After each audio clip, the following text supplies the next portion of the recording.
and welcome to Start to Finish, where we'll talk about the filmmaking process from the first idea to the final product and everything in between.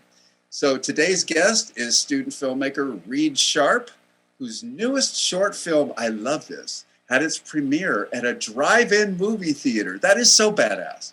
So Reed, thank you for joining us today.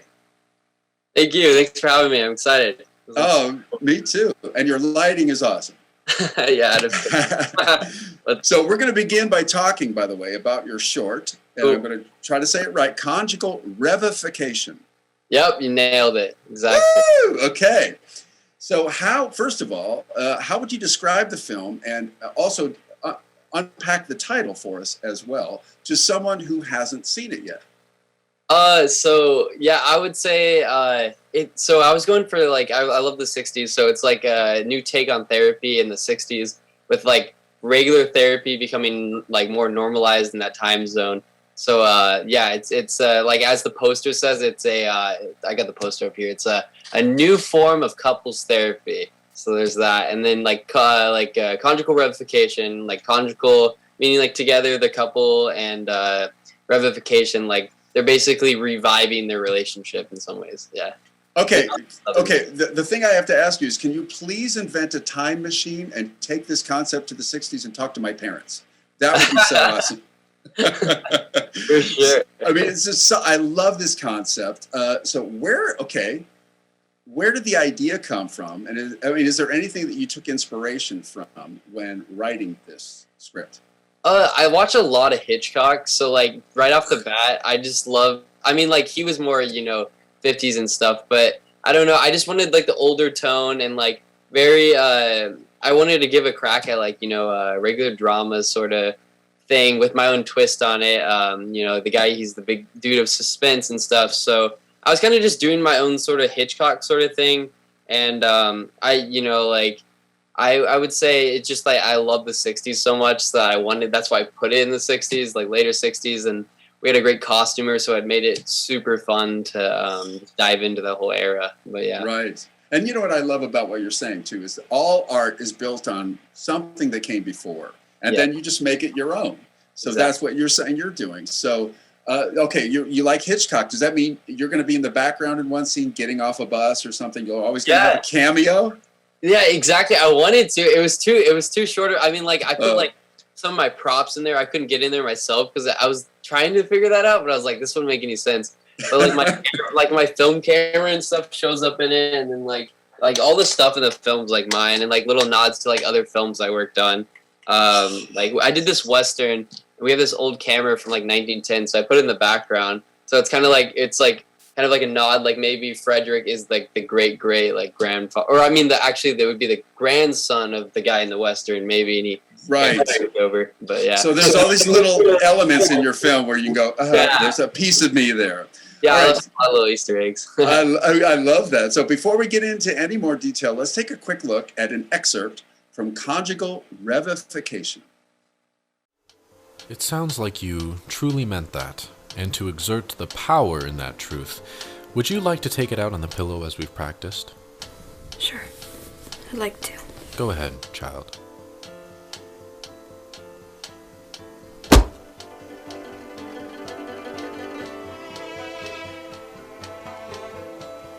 Now, Blue, would you like to share?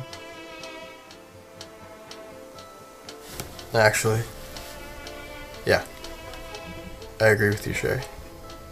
I think it would be best if we both parted ways. Well done, Blue.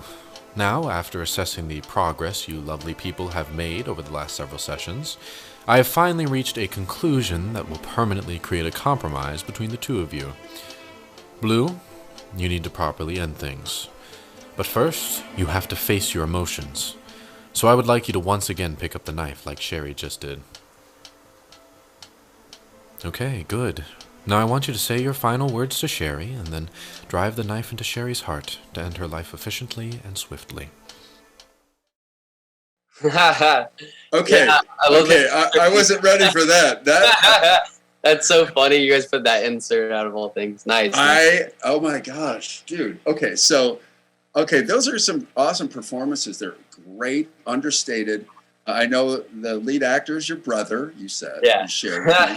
Yeah. So the casting process, I've heard it said, and so tell me if this is true, you're a director, that casting is like 90% of the job once you get the right people in the right roles. So Yeah. can you tell us about your casting process? And then secondly, did you already know well, I know you know your brother, or did you find like the lead actress for your short just specifically for this? It worked out really well. It made it really simple with like who we were using. We filmed this whole thing at a church. It was actually in a preschool room. So like little toys everywhere, crazy designs on the walls. So we built the whole set. And it worked out because we wanted to film there because, you know, we know the people there. And the pastor's son is Simon, who plays the therapist. So like that worked out, and he's a great actor. We decided we had to work on him like to get like into that whole like kind of chill, like, you know, he controls everything, but he's like a chill, like understated role, and then at the end you're like, what's going on, sort of thing. But yeah, like that line you just saw, we that was like the most important line in the entire film, because it's like you think this is like some bad like rom-com throughout the whole film, and at the end you're like, wait, what is this about? And then if you rewatch the film, it makes way more sense. When you saw my reaction, I mean, like, what? What is he talking about? So that was like the most important line there. And then Sherry, who's played by Malia Piles, she's amazing. She's a more seasonal actress. She's been on a few things, like she was on the Baskets show. She's on the new, I think it's the Batwoman show. I haven't seen that the whole Batwoman thing, but she's great. That was probably the biggest step, because it's funny. I was directing and I wrote whatever, but I was like the youngest person on set, so like it was weird, like directing all people older than me and working. Hey, like, can you do this? Blah blah blah. Like I was trying to be like as nice as possible, because I'm like, these people are all like should be. I'm looking up to them, but I'm like telling them what to do. So I'm like, That's my first time writing a female character. So, and she liked it a lot. She was also she was just excited to play that role. She likes to do period pieces, so I think it worked out. And she was definitely like the saving grace out of the whole acting group, I'd say. She's amazing. So just you're throwing your brother under the bus. She saved his performance. Yeah, well, so Stone does like plays and like, or he used to do musical theater a long time ago.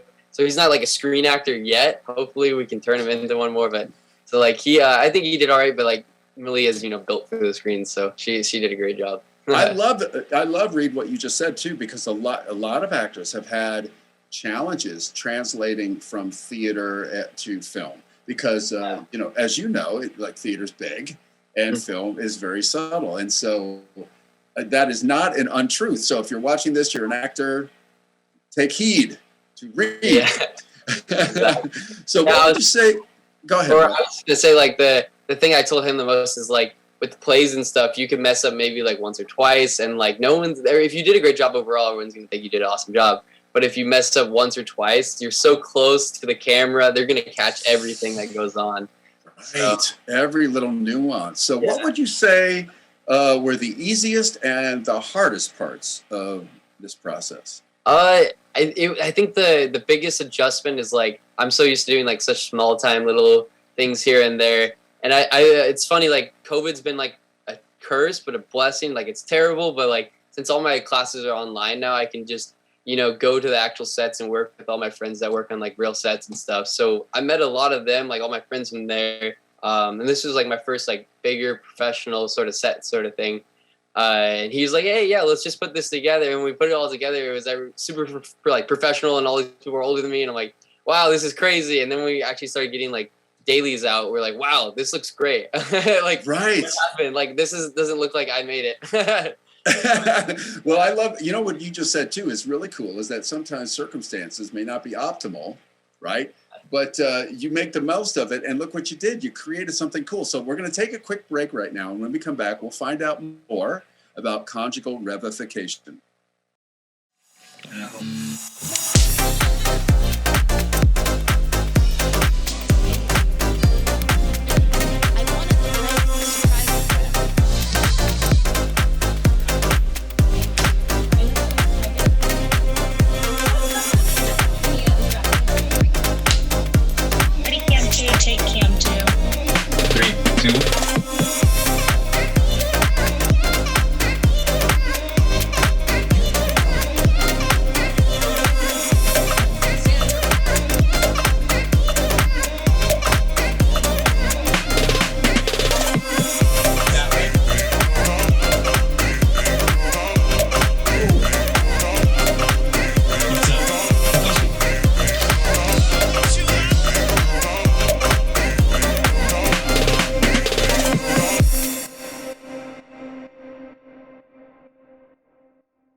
Well, hey, everybody, welcome back. I'm having a great time talking with Reed.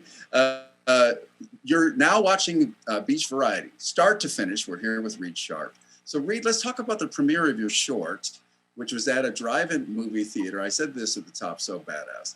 So, oh, by the way, so you've seen, as a filmmaker, I'm sure you've taken note that, like, I think it was Regal Theaters shut down recently.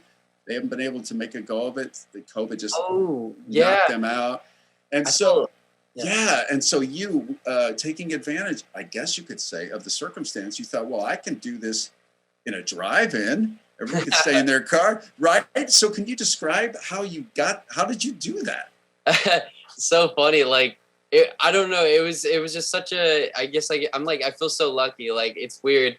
Like, all this luck with just stuff that's happened on this film. I feel like I'm gonna get hit with a car or something. Like, everything's gonna go wrong. But, like, I don't know. So, like, I go to this place called Frida Cinema. They do, like, you know, they do, like, a few movies every month. It's super cool. It's like an art theater. I think they're based out of Santa Ana. And so, yeah, they had to switch over because of COVID to this drive-in thing. And they like to show, you know, whatever they want. Like, it's art theater, so they show, like, whatever movies they want. So I think they did a lot of, like, Wes Anderson stuff the last time I was there.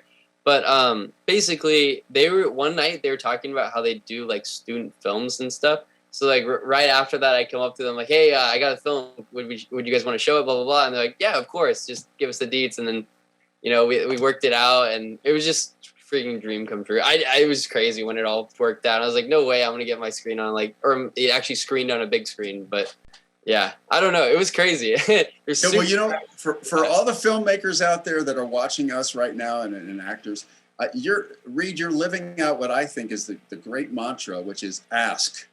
Yeah. You never know until you ask. And look what you did. You asked and you got it, man. That is so cool. Well, let me ask you this then. What kind of response did you get from viewers? So it was funny. I think everybody was just psyched to be there first off because, like, whoa, Reed is actually on a big screen. What happened? You were making terrible westerns last month. What is going on now?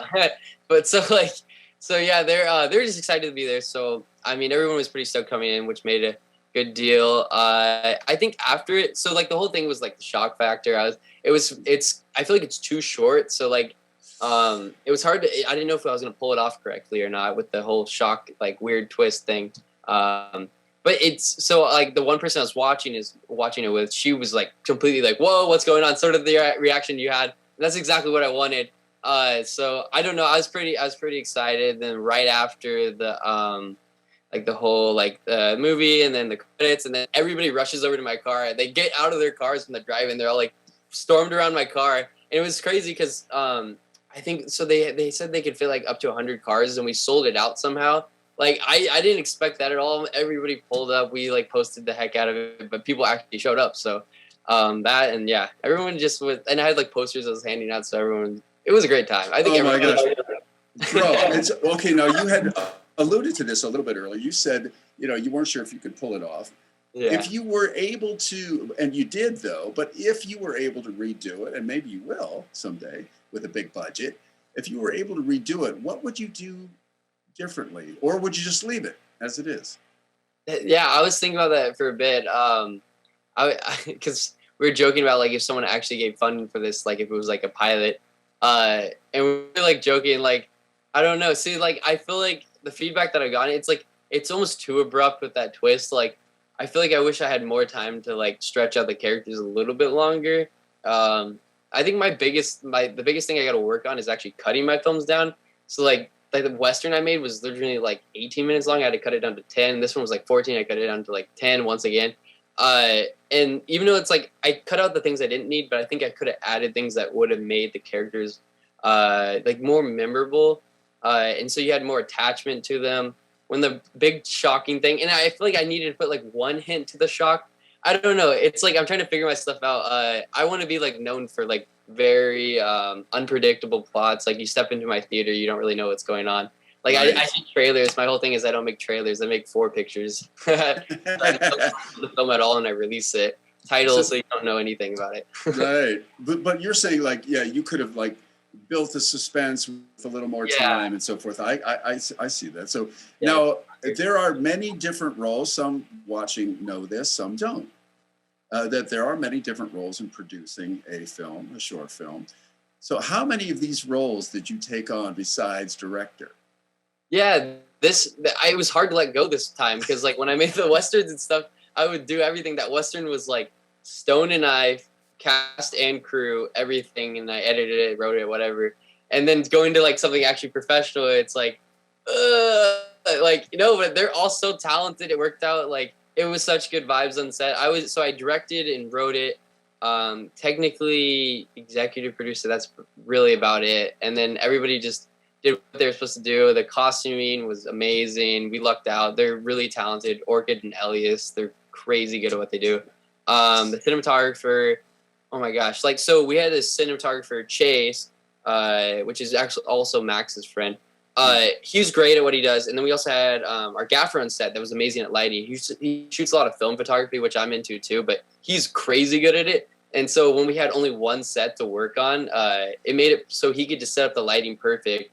And it was only a 2-day shoot, so it was very optimal, like what we wanted to do with that lighting, and everything just worked out. It was like I kind of just like sit back and like just kind of like looked at everything, and they're like, "Oh, it looks good, looks good." It's like it's just I don't know. I feel it's like nice. It's nice, isn't it, to have the team that you can trust. Yeah, when you have that many talented people working on one film, it's kind of like people are like, "Oh, this movie's great." It's like it's not me, it's everybody else. I just kind of just made little decisions here and there. It's all those artists. Well, you were captaining the ship, but you recognized that it was a big group effort.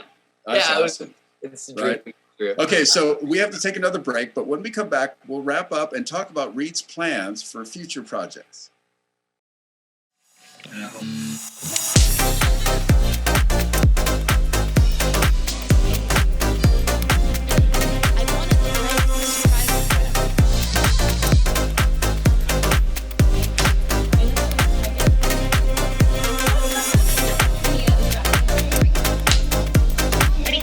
Take cam 2. 3, 2.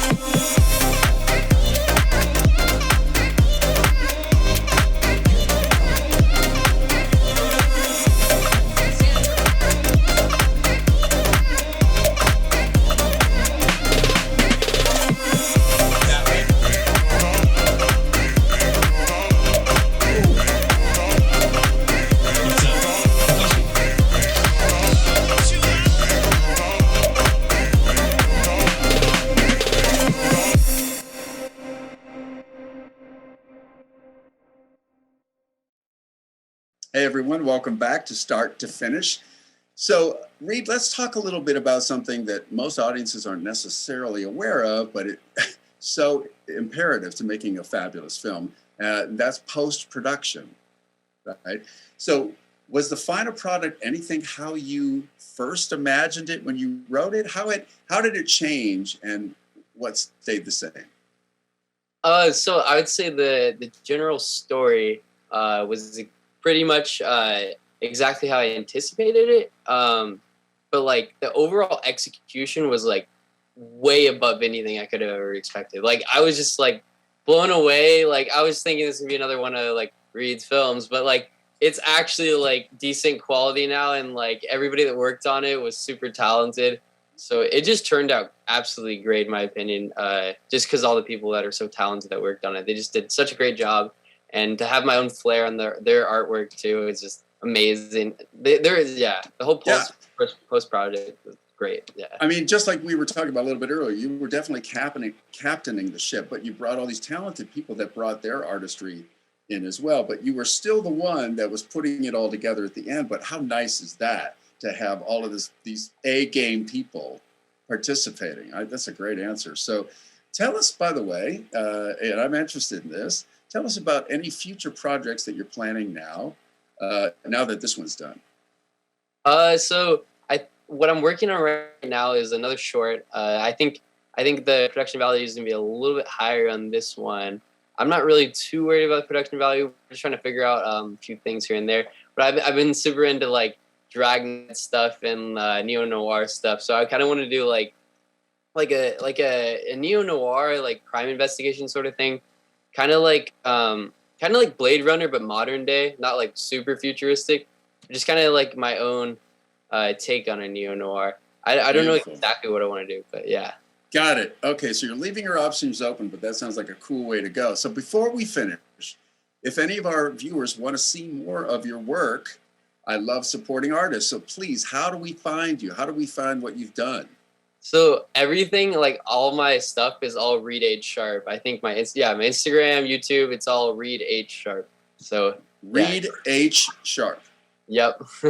Okay, people, write that down. Go watch it. Go see it. So that's it for this episode. A big thank you to Reed H Sharp, for joining us today. And thank you, lovely people, for watching Beach Variety start to finish. I'm Jefferson Denham.